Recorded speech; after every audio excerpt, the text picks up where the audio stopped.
You know, we do have a long-running theme on this program, and that we call it the retail ice age. The bottom line is that bricks and mortar stores are in deep, deep trouble. They're having a hard time competing with and transitioning and meeting the challenge of the online sellers like Amazon. Bill Simon is with us. Bill is the former Wal-Mart USA CEO and president. Bill, let's get right at it here. These bricks and mortar stores, a lot of them are in real trouble.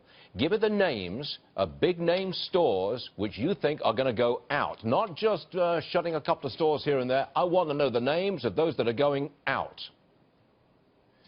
Well, it is. It's a tough environment, Stuart. Retail is in transition. Ice age is a dramatic term, but even out of ice age came a rebirth. And so I think while the industry's in transition, there'll be some clear winners and some clear losers. Okay, who's the clear losers? You know, JCPenney's got a tough road ahead of it, as you well know. Sears and Kmart, those guys have had a struggle for quite a while. I think there's going to be some real changes needed for those guys to survive. Those would be the ones I would look for on the first to have difficulties. On the other end of it, you know, Costco continues to do well. I think they've had a wobble here and there, but they've got a good business model and a good approach. So you'll see winners too. But you see, Bill, what we're interested in is the changing landscape of America. When we talk retail ice age and some of these big department stores literally going out and closing their stores in shopping malls, that changes the way America looks, because we're going to be seeing a lot of these ghost malls. Now, you're saying that Sears, Kmart, JCPenney in serious trouble. You're hinting that they might go out. Give me some more names that are in serious trouble. Stuart, it's not the first time this transition occurred. You know, we used to be a Main Street-driven culture, and now Main Streets have changed fundamentally.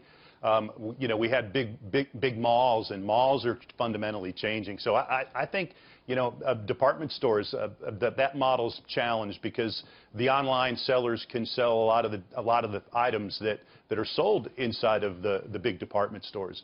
I think if you're special, if you're unique, if you've got the ability to be famous for something, you'll be successful. If you don't, getting stuck in the middle is a very, very difficult place to be. Understood. Now, you're a former retailer, and yet you told us on this program that you favor the border adjustment tax. You like it.